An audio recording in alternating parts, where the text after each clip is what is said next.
Ouais, salut à tous, c'est Julien, comment ça va? On se retrouve sur le dernier roguelite sorti. Je pense qu'on est à... Ouais, je pense que ça doit être à peu près le dernier. Le dernier qui me faisait de l'œil depuis un petit moment. De par déjà la DA. La direction artistique qui est très marquée, très cartoonesque on va dire. Et surtout très bien travaillée. Mais c'est normal parce que j'ai appris qu'en fait, les gens qui ont fait ce jeu, c'est une bonne partie des gens qui faisaient partie du studio qui a fait Rayman Legend. Et Rayman Origins j'imagine aussi. Mais en tout cas Rayman Legend, du coup vous allez retrouver pas mal de ce genre d'animation là. Ah, ok. Vous allez retrouver pas mal de ce genre d'animation là. Attendez, d'abord je vais faire un petit tour dans les options parce que quand j'enregistre...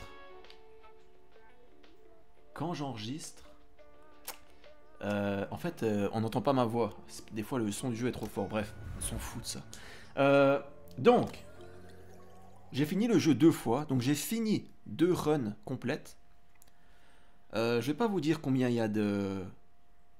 Bon, je peux vous dire un truc quand même. Une run complète dure en moyenne 1 heure. Voilà. Sachez-le. Comme ça, vous prévoyez un peu de temps si vous voulez vous lancer dans une run. Ensuite... Donc là, il y a des cadeaux de Noël. Pourquoi il y a des cadeaux de Noël, tu me diras? Parce que j'ai mis une décoration. Tu peux mettre des décorations, un peu comme dans Hades, tu sais. T'achètes des décorations pour le hub. Et voilà. Donc bref, le jeu est un roguelite. C'est-à-dire, tu vas faire un certain nombre de runs en progressant. Mais la grande différence que j'ai... Moi, en tout cas, en tant que roguelite, j'ai que fait Hades. Donc je vais principalement comparer avec Hades. Mais la grande différence que j'ai trouvée par rapport à Hades, c'est que, tu sais, dans Hades, tu avais cette espèce d'immense miroir où tu pouvais modifier des trucs et ça te permettait d'avoir des avantages pour tes prochaines runs. Et bien dans celui-là, tu n'as pas ça. Donc tu démarres toutes tes runs à poil. En fait, pas vraiment à poil parce que tu auras quand même, au fur et à mesure, tu vas gagner des trucs, mais ce sera pas des trucs qui vont déterminer la suite de ta run, tu vois. Si tu vas débloquer des trucs, tu vas débloquer quoi? Tu vas démarrer ta run avec un soin ou 2 soins, ou alors tu vas démarrer ta run avec une arme à l'avance, des trucs comme ça, tu vois. Mais ce sera pas des trucs qui vont changer ta run drastiquement. C'est des petits détails, tu vois. Alors que dans Hades, tu pouvais te mettre des refus de la mort et tout ça. Là, pas du tout. Et c'est un roguelite, effectivement, comme vous pouvez le voir, en 2D. Donc voilà, c'est du plateforme 2D. Gameplay plateforme 2D. Le gameplay, par contre, parlons-en aussi. Le gameplay est parfait. Pour moi, j'ai rien à redire sur le gameplay. La perfection. Tu donnes des coups rapides. Tu peux faire une attaque lente, mais plus puissante comme ça. T'as un dash qui met quand même un petit moment à se recharger. Regarde, là, si je le spam... C'est quand même... Tu peux pas le faire en permanence. T'es invincible, t'es invulnérable pendant le dash. C'est bon à savoir.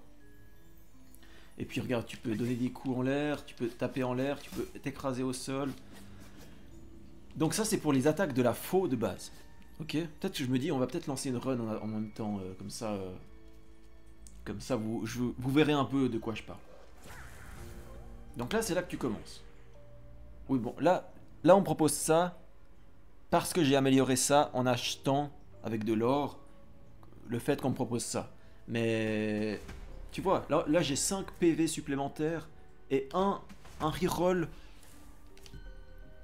Là on m'a donné un reroll et 5 PV supplémentaires pour la run. Tu vois, c'est pas grand chose. Globalement, tes runs, tu les commenceras toujours à poil. Ce qui va faire vraiment la différence de pourquoi tu iras plus loin au fil de chaque run, c'est l'apprentissage des boss. C'est vraiment ça. Plus tu fais de runs, plus tu vas connaître les boss par cœur. Et je dirais, pour réussir les runs, il faut juste connaître les boss par cœur. Et du coup, savoir quand est-ce qu'il faut esquiver, quand est-ce qu'il faut attaquer. Et c'est justement ça que j'ai trouvé intéressant. C'est que finalement, plus tu avances dans les roguelites, normalement, tu sais, plus tu avances dans le jeu, plus tu deviens fort. Et ben là, pas du tout. Ton perso reste toujours au niveau de base. C'est toi qui deviens plus fort parce que tu as appris les patterns par cœur. Et du coup... ça devient plus intéressant. Les faux, donc ton arme de base dont on te propose 3. Enfin ça je crois que c'est aussi une amélioration. Et on te propose 3 au début, je vais prendre celle-là parce qu'elle est stylée. Donc t'as tes armes, t'auras une faux et 2 armes secondaires que tu peux équiper. Tu vas en looter un certain nombre pendant ta run et tu peux choisir celle que tu veux pendant ta run, sachant qu'il y aura 2 types d'armes. Il y aura les armes, comment dire, les armes blanches, genre les lances, les couteaux, des choses comme ça, et les sorts qui utiliseront ta mana, qui est la barre verte que tu as en haut de l'écran. Les armes blanches, comme j'ai dit, ça utilisera, ça aura juste un cooldown en fait. Tu attaques et tu attends. Voilà. Donc pour le gameplay, on est là. Globalement, la construction du jeu, ça c'est du vol de vie, c'est assez intéressant. Globalement, la construction du jeu, c'est que tu as à peu près, on va dire 4-5 salles comme ça où tu vas juste buter des ennemis. Ensuite, tu arrives à un boss. Et une fois que tu as buté le boss, tu passes à l'étage d'après. Et tu as un certain nombre d'étages dans le jeu. Je vais peut-être pas te dire combien tu as d'étages en tout. Mais voilà, globalement le jeu est construit comme ça, sachant que tu as aussi la possibilité d'aller affronter des mini-boss pendant les étages. Mais là encore, tu as le choix. Attendez, je rêve ou j'ai vu un... Ah, j'ai rêvé, merde. Sachant que t'as... Parce que si tu utilises un soin à proximité d'un cadenas que tu vois des fois, ça peut te débloquer un truc. Bref. Comme je disais, sachant que tu as la possibilité d'aller voir des mini-boss. Des mini-boss... merde, j'ai oublié de vous dire, mais là ce que j'ai choisi en fait c'est le système de... Ils appellent ça de malédiction, donc c'est des upgrades pour ton perso. C'est là que tu vas vraiment choisir si tu upgrades les dégâts, la défense, les coups critiques, les dégâts des sorts. Ouais, voilà. C'est là que tu commences ton build en fait, avec ces trucs là. Les vrais trucs.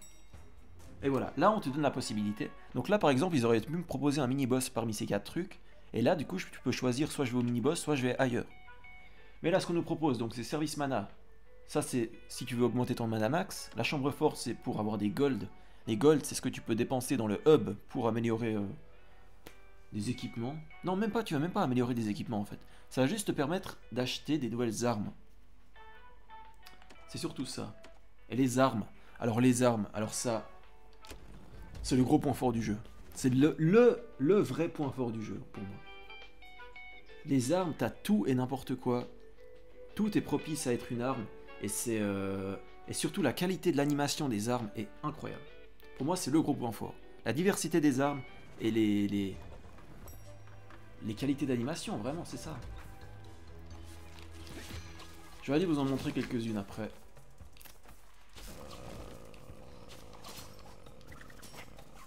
Là, on est sur Switch, évidemment. Enfin, évidemment, c'est pas évident, mais on est sur Switch. J'ai eu quelques petits soucis sur Switch. Je ne sais pas si c'est que sur Switch ou sur PC aussi, parce que le jeu est sorti sur Switch et PC.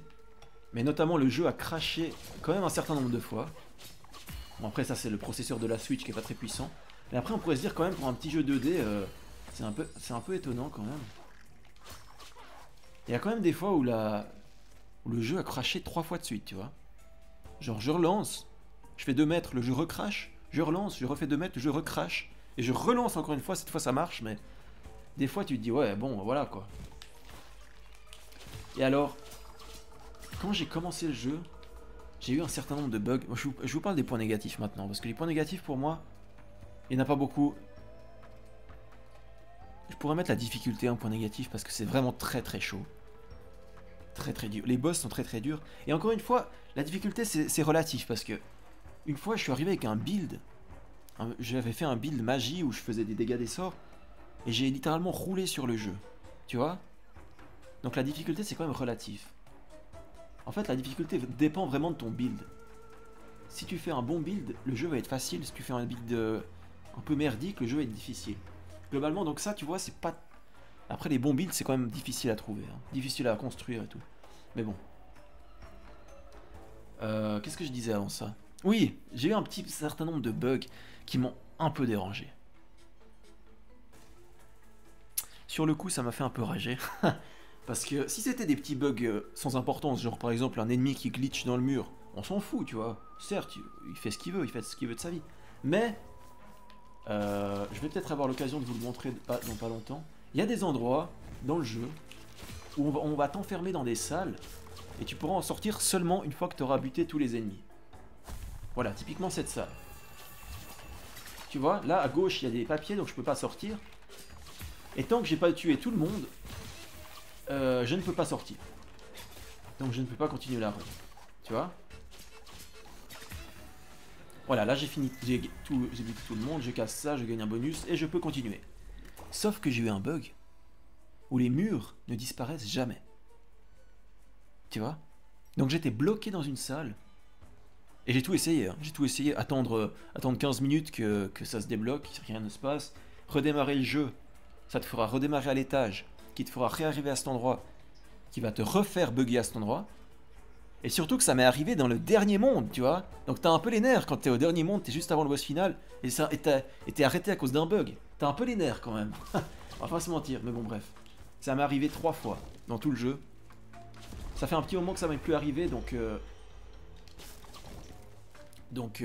j'espère que ça a été corrigé, je sais pas. Mais bon bref, ça m'a mis un peu les nerfs. J'ai eu un autre bug aussi où je pouvais juste plus taper l'ennemi, tu vois. Mes coups lui passaient à travers. Là, tu redémarres le jeu, c'est plié, mais bon, voilà. Voilà, je voulais juste mettre l'accent là-dessus parce que ça m'a fait un peu chier. Bref. Revenons au jeu. Là, enfin, revenons au gameplay.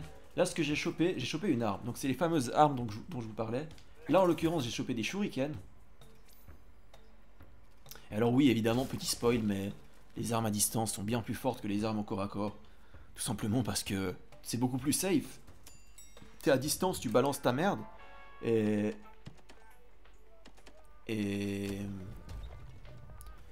tu te fais pas toucher en fait. C'est beaucoup plus facile de jouer à distance qu'au corps à corps. Si t'as que des armes au corps à corps, tu vas devoir aller au cac et pendant ce temps lui il va te frapper. Et puis tu vas perdre des PV et puis tu vas perdre ta run tout de suite. Alors que là, tu restes au corps à corps, à distance, c'est ultra safe. Forcément. Après je dis ça, mais la run, une des runs où j'avais réussi, c'était avec un sort au corps à corps. Donc après c'était un sort surpuissant, mais quand même, c'est vrai que c'est possible de bien jouer au corps à corps, mais il faut bien connaître le jeu. Si tu découvres un boss pour la première fois et tu dois le buter au corps à corps, ça va pas passer, moi je te garantis. Ça risque de pas passer, à moins que tu aies une arme vraiment très forte. Voilà, et puis tu vois, globalement, ce qui est la force du jeu, c'est que le gameplay est ultra kiffant. Ça, il faut quand même le dire. Certes, tu vois, je fais toujours la même chose, mais putain, mais quel plaisir, quoi.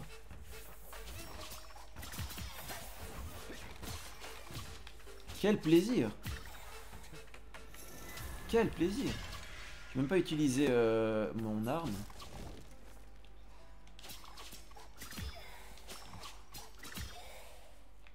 Les petits défauts que je pourrais mettre sur Switch encore, c'est...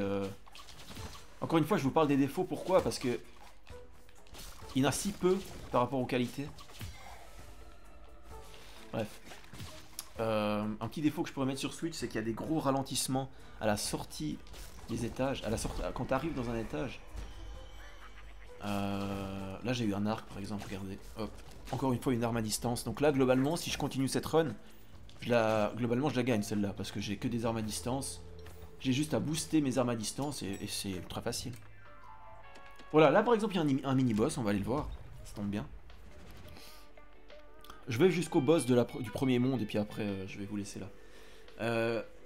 Les mini-boss sont intéressants. Sachant que plus tu montes dans les étages, évidemment, plus les mini-boss sont chauds.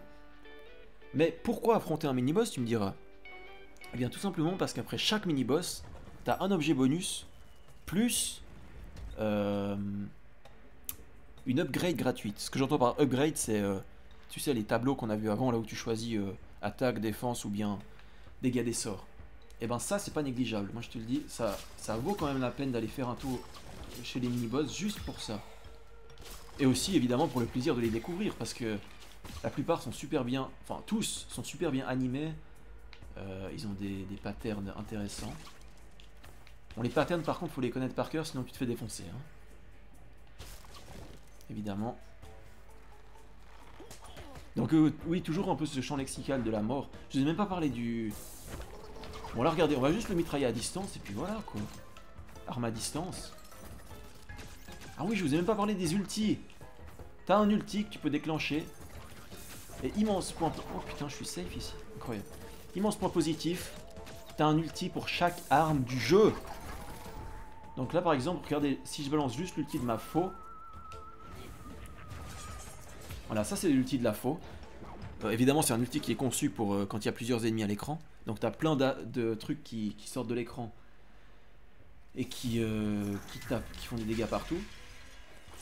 Là ce que je viens de ramasser c'est une orbe de soin. Et voilà, comme je te disais, à chaque fois que tu bats un mini-boss, t'as ça. C'est fameux.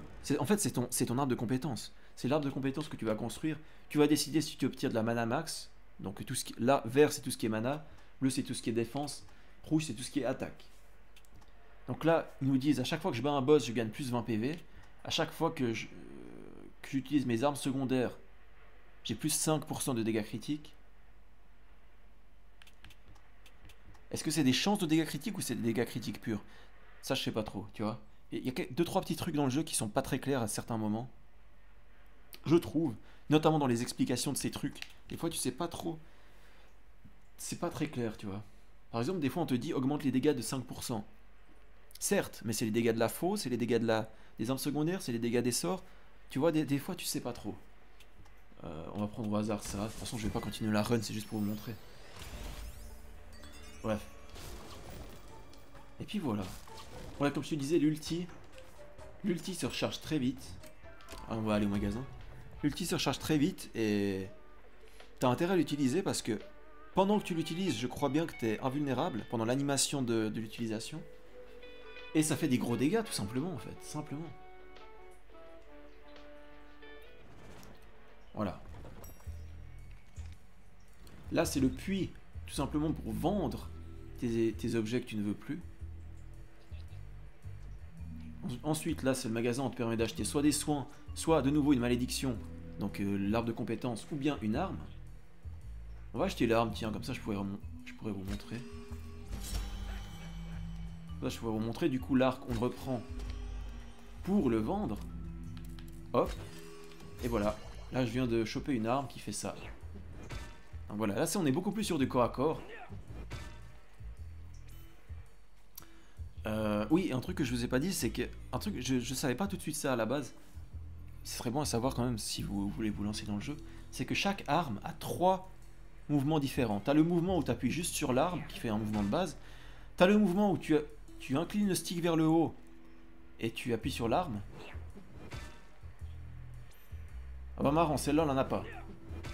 Bon, certaines armes n'en ont pas, mais bon bref, écoutez. Par exemple les shurikens, si tu fais l'arme normale, ça fait ça. Et si tu inclines le stick vers le haut, ça tire un peu en haut, tu vois. Mais la plupart des armes ont des mouvements différents quand tu inclines le stick en haut ou pas. Et t'as dernier mouvement, c'est en l'air. Ça fait un truc différent. Bon, en l'occurrence, cette arme, ça fait quasiment la même chose, mais... Encore une fois, t'as beaucoup d'armes qui ont des actions différentes en l'air. Bref, là on va tomber sur un boss. Si on le bat, on passe à l'étage du dessus, et ainsi de suite, et ainsi de suite. Mais c'est vrai que je vous ai pas parlé du scénario. Je vous ai pas parlé du scénario, c'est vrai ça. Mais au passage, on fait une petite aparté sur la bande son. La bande son qui est impeccable. C'est pas forcément un truc incroyable qui va te rester dans l'esprit, mais c'est... Faites quoi que oui. Surtout, je pense notamment aux musiques des 2 derniers mondes. Que ce soit les musiques d'arène et tout, pour moi, c'est les 2 meilleurs. La musique du dernier monde et de l'avant-dernier monde, c'est incroyable. Et après, non, mais même la musique du monde 2 aussi. Je vais pas vous spoiler, mais celle où t'es dans le monde de la nourriture, je trouve la musique super bien. Et il y en a un peu des moins bien, genre par exemple celle où t'es dans l'endroit où t'as les maladies physiques. Si je dis ça, ça vous spoil pas grand chose en vrai. L'endroit des maladies physiques, t'as un peu une musique où t'as des bruits de bulles derrière. Je ne comprends pas ça, mais bon, bref. C'est pas super, mais voilà. Bref. Globalement, la bande-son, elle est bien. Malgré ces petits trucs un peu moins bien, mais globalement, je dirais que la bande-son est vraiment bien. Agréable à écouter, en tout cas. Mais je vous disais, le scénario. Bon, si vous voulez bien, on bat ce mec, et après, je vous parle du scénario. Parce que mine de rien, il faut être réveillé sur les boss. Ça, je peux vous le dire. Sur les boss, alors il faut être réveillé. Hein. Mais alors vraiment. Hein. C'est parce qu'en fait, ils mettent de ces patates. En fait, globalement, un boss te tue en 4-5 coups. Si tu te fais toucher 4-5 fois, t'es mort. Après, évidemment, ça dépend de ton build et puis de la défense que t'as mis dans ton build ou pas. Mais globalement, les boss font ultra mal. Je te garantis qu'il faut être réveillé. Pendant les combats. Des fois, t'as même meilleur temps de... En fait... Voilà, juste ne pas l'attaquer pendant que lui t'attaque. Parce que si tu essayes de l'attaquer en permanence, même quand il attaque, tu vas juste te faire mais poutrer. C'était un joli coup final ça. Bref. Tu vas juste te faire poutrer.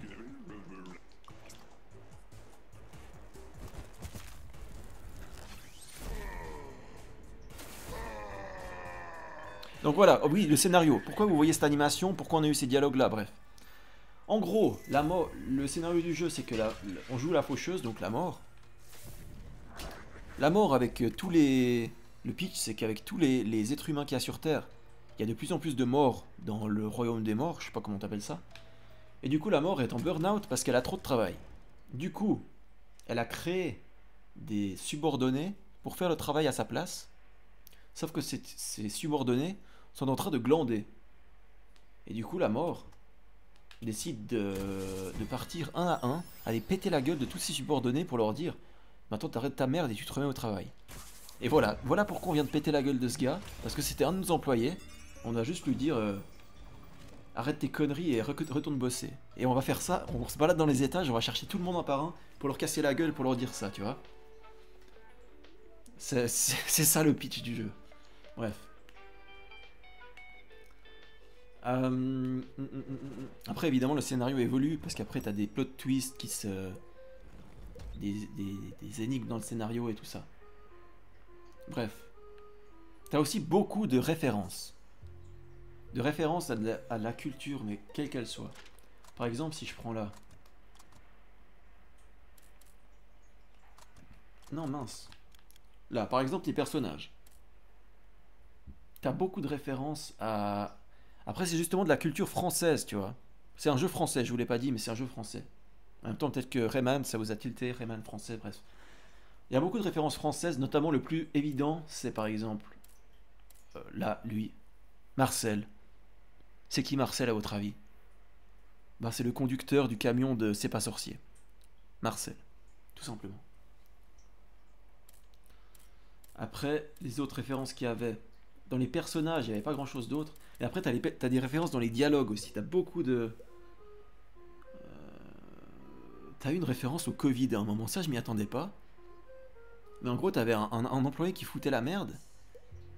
Et puis, à un moment, le personnage principal lui demande alors, c'est quoi la suite? C'est quoi ton plan foireux pour la suite? Bah, peut-être mettre une 5ème vague. Il a pas dit 5ème vague de Covid, mais t'as compris, tu vois. T'as très bien compris ce que c'était. Bref.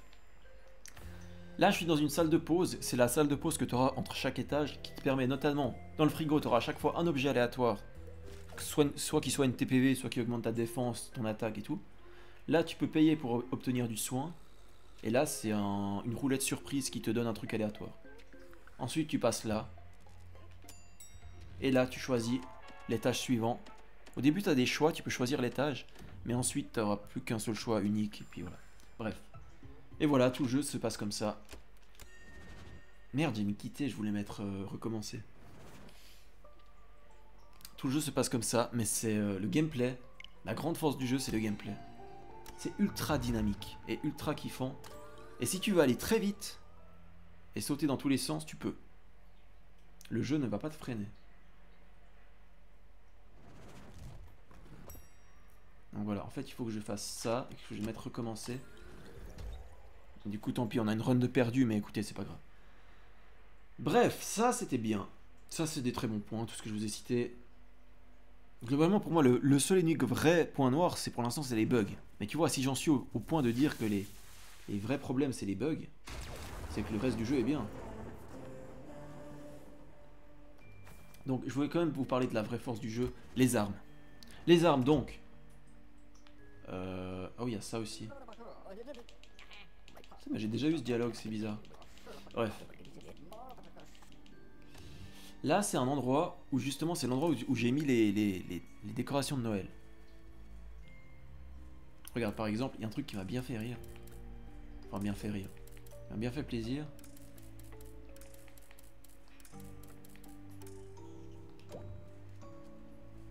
Voilà. Ce décor-là.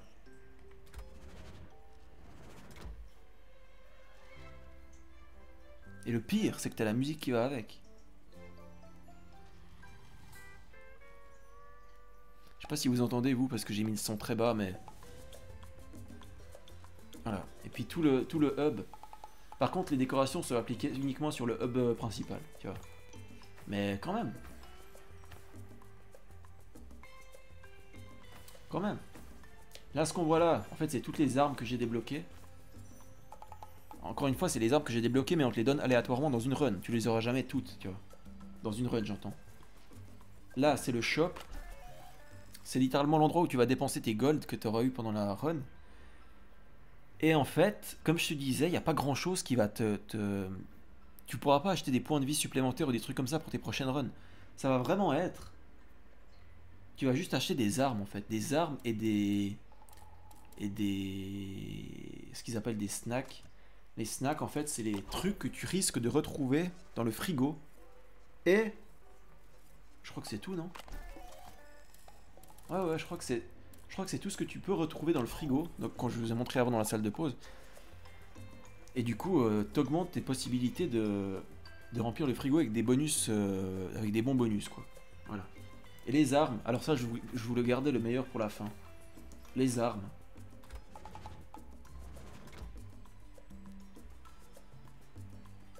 Alors là, c'est un peu la zone entraînement. Donc t'as ton mannequin d'entraînement à droite. Et là, tu appuies et tu testes toutes les armes que tu veux. Et les armes, alors là, putain.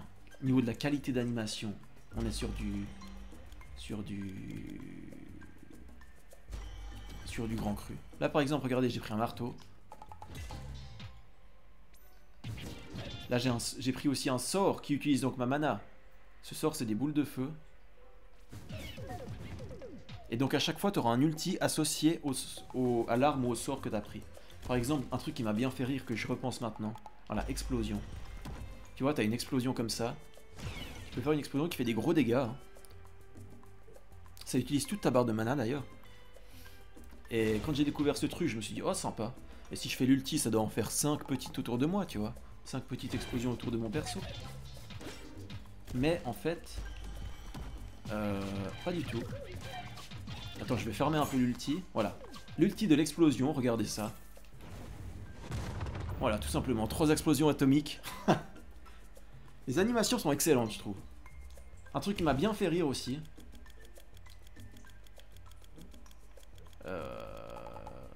Par exemple... Qu'est-ce qu'on a? Oui, par exemple ça. Bon, après, je vous ai bien montré, mais les armes, t'as bien compris que... Tu vois, les armes, c'est un peu... Les armes blanches, pour la plupart, des épées, des couteaux, des trucs comme ça. Et d'un coup, on te donne ça. Lance-roquette. La première fois que j'ai lu lance-roquette, j'ai fait... Attends, lance-roquette? Puis regarde. Juste ça. Juste ça. Quand j'ai vu ça la première fois, je me suis dit, ok. Ah ok, ça déconne pas. Là, l'animation est excellente, quoi. Par contre, l'ulti, je m'attendais à un truc incroyable, mais en fait, ça tire juste 5 roquettes à tête chercheuse. Bon, en soi, c'est incroyable, oui. Mais je veux dire, c'est moins impressionnant que les explosions, par exemple. Qu'est-ce que je peux vous montrer d'autre? Oui, celui-là, il est excellent. Celui-là est excellent. Frappe-mitaine. Tout simplement, tu lui mets une giga claque. Tu peux lui mettre une claque. Tu peux lui mettre un uppercut aussi, si tu mets le stick vers le haut. Comme ça. Je sais pas si ça fait plus de dégâts, ça. 146! Et la claque, ça fait quoi? Oh! Putain, je viens d'apprendre un truc, là. Et l'ulti, tout simplement, qu'est-ce que c'est? C'est juste une immense patate. Alors, je peux te dire que celle-là, s'il se la prend... J'ai mis une fois une de ces immenses patates à un mini-boss. Il lui restait 25% de ses PV après la patate. Alors qu'il était 100% de PV avant. Ça, c'est incroyable. Mais là c'est vraiment... Pour moi, c'est le vrai kiff du jeu, c'est juste débloquer les armes au fur et à mesure, découvrir les animations des armes, découvrir les effets. Et ouais, c'est juste... Ça, c'est un vrai kiff. Hein. En plus du jeu, évidemment. Les runs, le roguelite en lui-même est très correct. Hein.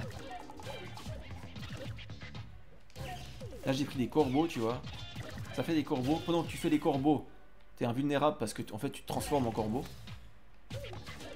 Et l'ulti, tout simplement. C'est un immense corbeau qui s'écrase au sol et qui frappe tout l'écran. La plupart des ultis frappent tout l'écran. C'est pour ça que quand tu te retrouves avec un truc du style... pour moi, il y a... Ouais, ça je voulais vous en parler aussi. Le problème du jeu, c'est qu'il y a clairement des armes cheatées avec lesquelles tu es assuré de gagner une run. Et des armes qu'il ne faut surtout pas garder, sinon tu es assuré de perdre la run. Globalement, les armes grises. Évidemment. Parce qu'en fait, c'est par les couleurs, c'est le niveau de rareté. Gris, c'est commun. On peut dire que bleu, c'est rare. Vert, c'est épique. Violet, c'est incroyable. Et puis orange, c'est légendaire, tu vois. Globalement, on peut dire ça dans cet ordre-là. Mais ouais, globalement, il te faut des... Il y a des armes, par exemple, Arashi Kunai. Merde, je l'ai pas pris. Arashi Kunai, si t'as ça, t'es quasiment certain de gagner la run. Parce que non seulement ça fait plein de dégâts en même temps, tu boostes les dégâts par unité de shuriken, tu t'appliques des effets et tout, mais t'es certain de gagner la run avec ça, tu vois, quasiment. Ensuite, qu'est-ce qu'on peut avoir?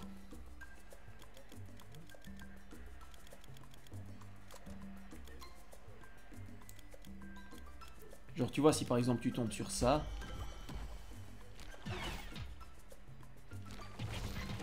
Enfin, j'ai pas beaucoup utilisé ça, mais ça, à mon avis, tu vas pas aller très loin avec ça. Peut-être que oui, en fait. J'ai jamais vraiment testé ce truc, mais c'est possible, ouais. Et quand je te dis qu'il y a des armes plus fortes que d'autres, effectivement. Regarde, par exemple, les sorts. Tu peux décider de juste envoyer des petites fioles de poison. Comme ça. Certes, le poison va faire des dégâts, ça c'est sûr. Mais... tu peux également avoir quoi? Bah une pluie de météorites. Et alors ça fait mal. Ça fait des gros dégâts. Bref. Voilà, bah, je pense que vous avez compris que la diversité des armes est incroyable. Pour moi c'est le vrai point fort du jeu, la diversité des armes et les visuels des ultis des armes et tout. Qu'est-ce que je peux vous dire? Oui, t'as un système de niveau. T'as un système de niveau dans le jeu. Donc plus tu avances, enfin chaque fois que tu fais une run, tu vas gagner de l'XP. Cet XP va être réparti dans les niveaux. Et tu vois, à chaque fois que tu débloques un niveau, c'est soit... le premier niveau, c'est... tu as un anima de base, une anima c'est un truc de soin. Tu peux te faire soigner plus facilement, et blablabla. Bref. Ensuite, tu as des espaces détente avec des soins qui peuvent apparaître. T'as des trucs qui pourront t'aider pendant ta run quand même. Ça, c'est vrai.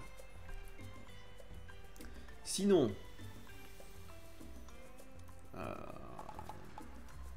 bon, voilà, j'ai pas grand-chose de plus à vous dire, en vrai. Oui, il y a un truc que j'ai oublié, c'est vrai. Ça. Ça, c'est une fois que tu finis le jeu une fois... Enfin, même pas une fois que tu finis le jeu. D'abord, de base, t'as accès à un mode facile, tu vois. Le mode facile, c'est... t'as 3 soins de base... tu gagnes des PV après avoir battu les boss. Les sbires font moins de dégâts. Et les soins te soignent plus. Ensuite, tu as le niveau normal. Et une fois que tu as fini la run normale, tu débloques le niveau crise 1. À savoir, les boss ont plus 25% de PV et font 25% de dégâts en plus. Et une fois que tu as battu ce truc crise 1, tu débloques crise 2. Crise 3, et je crois que ça va jusqu'à crise 15 ou 20, un truc comme ça. Je sais pas vraiment, mais en gros, si tu veux du challenge, il y en aura. Sachant que le jeu est dur de base. Hein. Moi, je te garantis que même en mode crise normale, non, pour l'instant, je suis au niveau crise normale, je galère. Hein. Enfin, ça dépend beaucoup du build que tu as et des armes que tu trouves. Mais globalement, on va dire que le dernier boss et l'avant-dernier boss, tu galéreras toujours un peu. Hein. Ils sont toujours vraiment chauds quand même. Hein. Bref.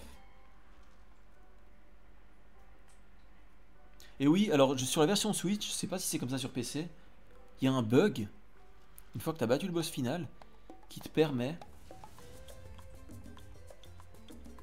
Non, je vais pas vous dire ça, c'est du spoil.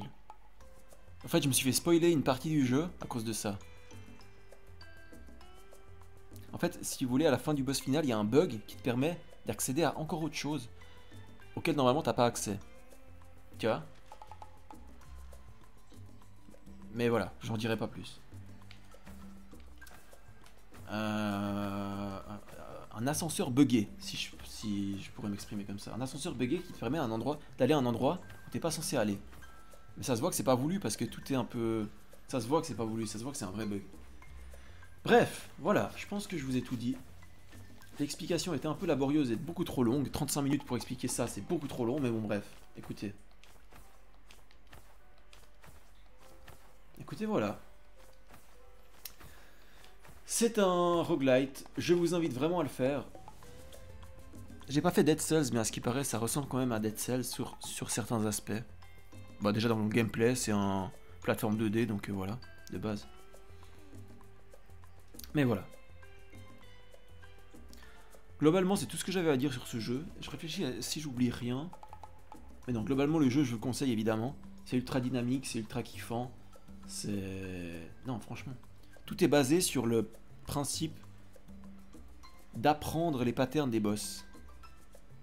Parce que si tu les apprends pas et tu bourres, tu vas te faire niquer très vite. Très très vite. Mais bon, bref. C'est un très bon jeu, je vous le recommande fortement. Voilà. C'est tout ce que j'avais à dire. Je vais vous laisser là-dessus. Je vous dis salut, salut, c'était Julien. Ciao, ciao, et à la prochaine. À plus.